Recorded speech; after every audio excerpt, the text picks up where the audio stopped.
So they come in, they don't make the investments that they say they're going to. They don't redesign the mall. It still basically looks the same from the outside. They put some paint on it.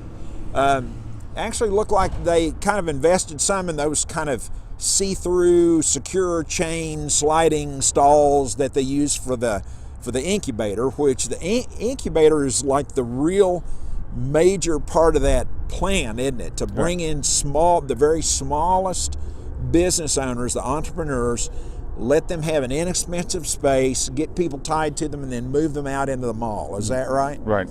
So one of the key elements was to create a marketplace, and really to allow small businesses to come in and receive support. And that was kind of a new concept here. Yeah.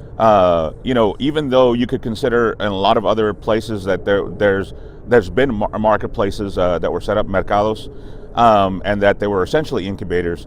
This was the first model that I knew of where we actually went through the process, and I created a business plan to support those business owners and to get it actually certified as a retail business incubator.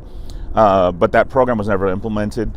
The scope of the market was done probably at about a quarter of what it was planned to be, and the investment was kind of minimum as well. It was never certified as an actual business incubator. It was certified. It was certified. It was certified. So I went through the process of creating a pretty lengthy document. Right. I believe it turned out to be about 67-page document, business plan that was presented to the State Department of Commerce. And the space, El Parian, was certified as a retail business incubator, the only one in the state. And along with that was a partnership with SCORE, with SBA, with many organizations that were going to be able to support these small business owners, build capacity, and hopefully see them grow to where they could actually graduate and enter into larger inline spaces in the mall. And that's kind of the way that you create more tenancy as well. And and even in spite of the lack of investment, there was still significant growth. I mean, when I arrived there, it was 17% occupancy. When I left 3 years later, it was 46% occupancy, and also traffic had increased tremendously as well. But the stark contrast of what the vision was for the mall between what had actually been done and the investments made was quite different. I understand from one of the other tenants, two of the other tenants, that the management company had a regular practice of only offering a as is contract. Right. And some people were surprised, when they had plumbing break. For instance, one tenant I heard about had plumbing break, and they ended up having to pay to get it fixed. Not the mall, but they had to pay to get it fixed because they had signed an as-is contract. Talk about the as-is contracts there and the impact of that. So the as-is contract, I believe, was set up because the level of rent was very low as well. And for some tenants and for some items, it was questionable about whether it was the tenant's responsibility or whether it was the mall's responsibility. I knew of one case where a tenant moved in and, literally a week or 2 weeks later, the water heater broke. And so, the initial reaction from mall management was to have the tenant pay for that. I think the mall management eventually gave in and said, we'll take care of that. So, but just to give you an idea, at the same time, I mean, there is something to be said, if you're going to do, very low lease amounts, that, as a mall landlord, we're essentially giving you, or, just speaking, well, as a mall landlord, that they're going to provide a basically concrete shell, a space, and that anything within that, including improvements that had been made by previous tenants, would be the responsibility of the new tenants. Like I said, it's understandable, but also at the same time, you have a lot of small businesses. These are not national companies making significant investments for them into really creating a partnership to trying to grow the mall. And so a lot of times it wasn't treated as a partnership. A lot of times the mall tenants were treated as people that were taking advantage of a situation, or that they were the mall owners and the management were doing them a favor by giving such low rents. And so that was a little bit of the mindset that I think was a little bit detrimental to the whole process as well, because really for these small business owners making this types of investment, I mean, they really should have been treated more like partners in this process. Right. So rather than tenants who were paying low rents and therefore didn't necessitate any sort of service or help. So yeah, does that kind of point to the general attitude that the owners and the management have had toward the tenants here? I would say that reflects the general attitude that the tenants have no room to complain since they're getting such low rents. Yeah. And then the other general attitude that I thought was very damaging was that we're not going to make any investments in this place until it starts generating money. And I've never heard of a person coming in to redevelop a property that didn't make a significant investment in that redevelopment. Therefore, they were depending solely on the new cultural model to drive all the growth and the marketing efforts. In fact, the marketing efforts themselves were paying for themselves within the first 6 months. So for 2.5 years, the owners didn't actually even have to invest any money in marketing and cultural events and the programming. So it was interesting from that aspect that they didn't make the capital improvement investments that really needed to be made in order to see this be a success and to continue the momentum that had really started during those first 3 years. So it's hard to prove a negative. Right. What if they had made these investments, could there have been more tenancy? I think so. I think if the mindset had been a little bit different as far as the way tenants were treated, to be treated more as partners in this whole process, I think that could have helped also. Do you think the owners just saw this as a good opportunity to make something out of this on the cheap without really making very very much investment at all? I'm not sure what the initial mindset was. It seemed to be, from everything that was said and everything that was done, that they were ready to make an investment. Right.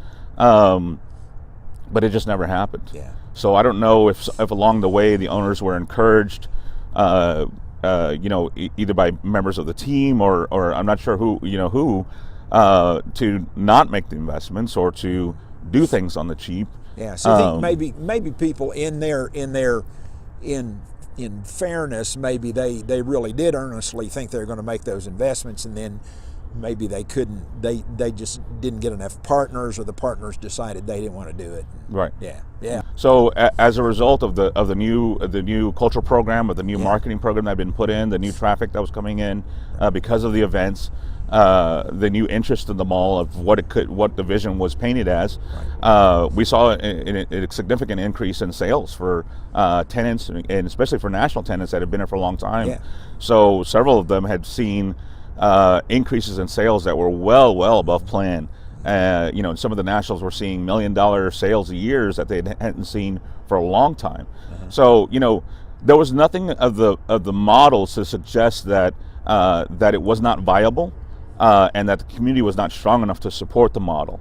Right. So that's why it was interesting that when I did leave, the effort to continue that the development process, the relationship building, all of that stopped immediately when I left.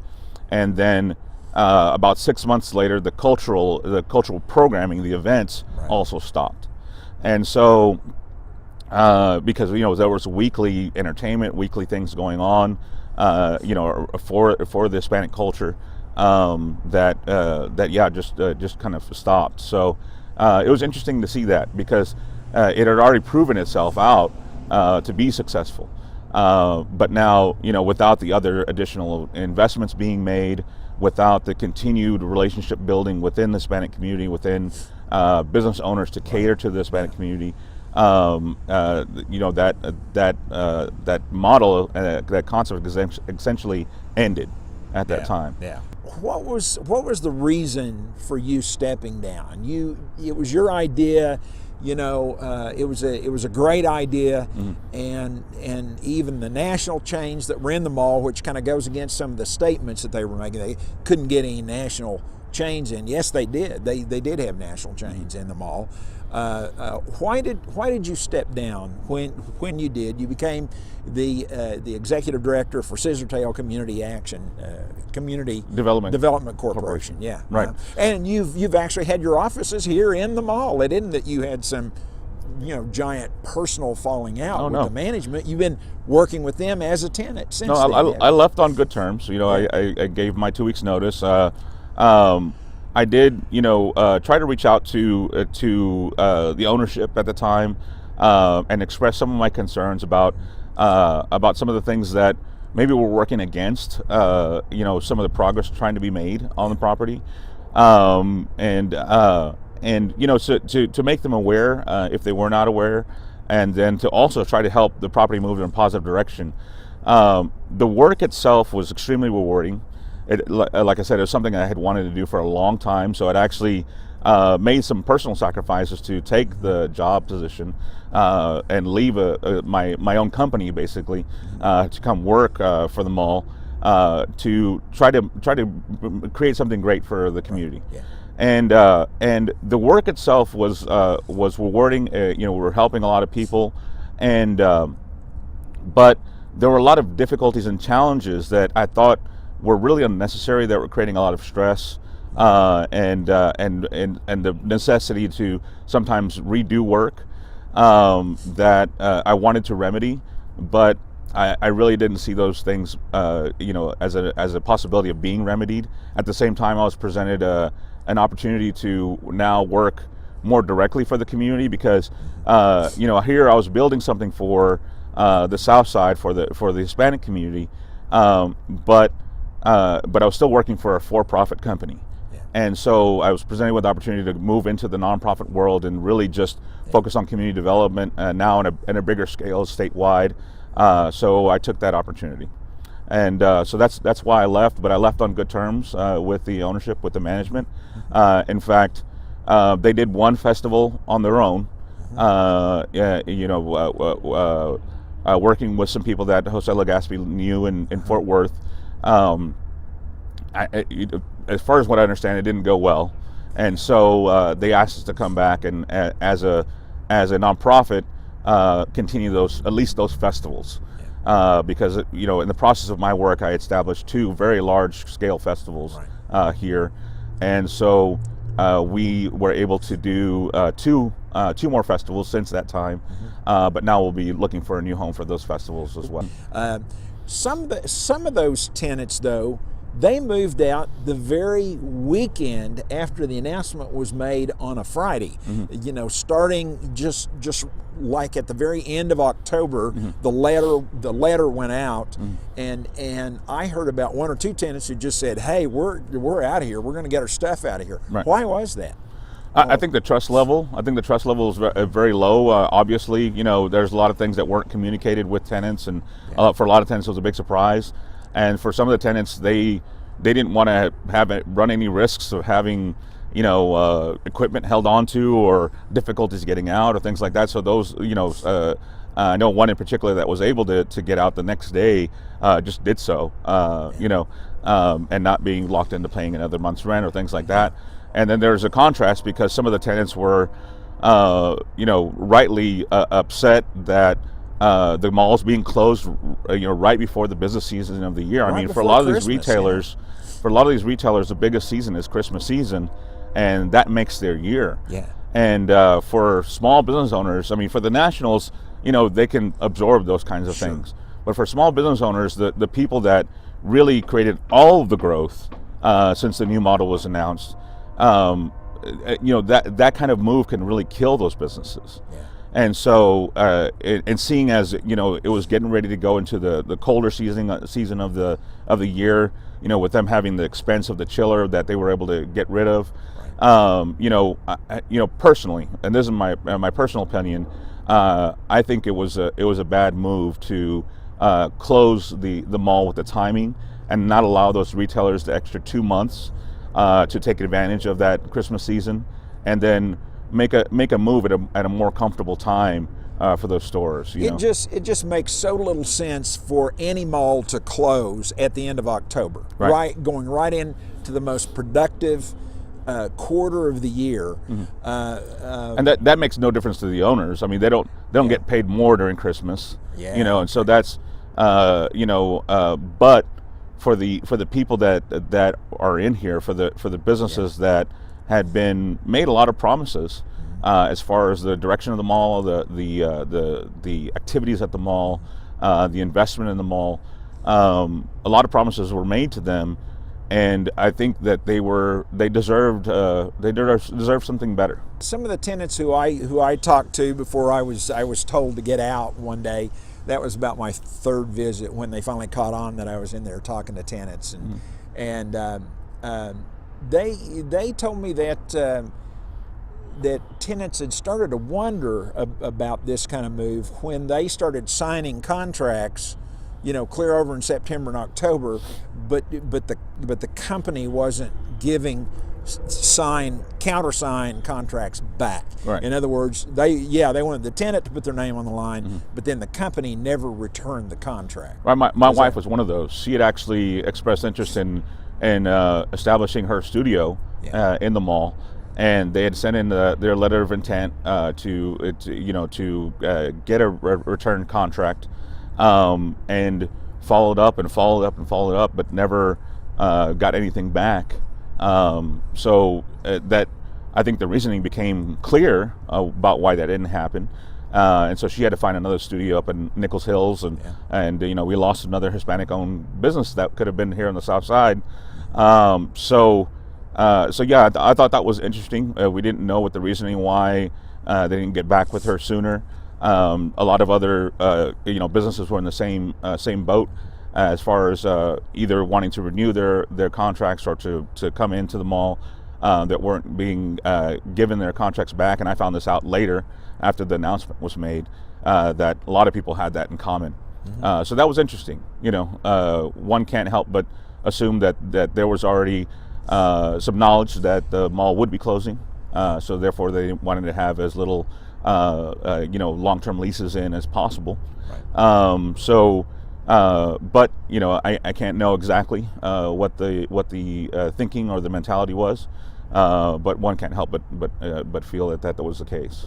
Robert, on the last day of Plaza Mayor here, just what are your feelings as somebody who really has kind of gone with this concept years before it even opened in the first place? What are your feelings here on October 31st, last day of Plaza Mayor? There's a lot of feeling of disappointment. Not only because of the small businesses that are going to suffer, not only because of the community that's going to miss out on something that the vision of what it could have been was truly remarkable. A community that still needs some sort of center, cultural center, community center for them. It's disappointing on a personal level because I spent 3 years here of my life trying to build something great, and 2 years after I leave, it's closing. So just a lot of disappointment. At the same time, there's a level of optimism because I'm optimistic that this model, this concept, this idea, this vision had shown its viability. That someone who has the correct mindset and the willingness to invest in this model can really create something great here in the south side of Oklahoma City. Whether it's here, I don't see that being very likely, or someplace maybe in more of the center of what we consider to be the southwest side here of Oklahoma City, the Hispanic community. So, or in Capitol Hill, and just several other places that something like that could happen. But take somebody that might have that shared vision and that will be willing to make that investment and bring this vision into fruition.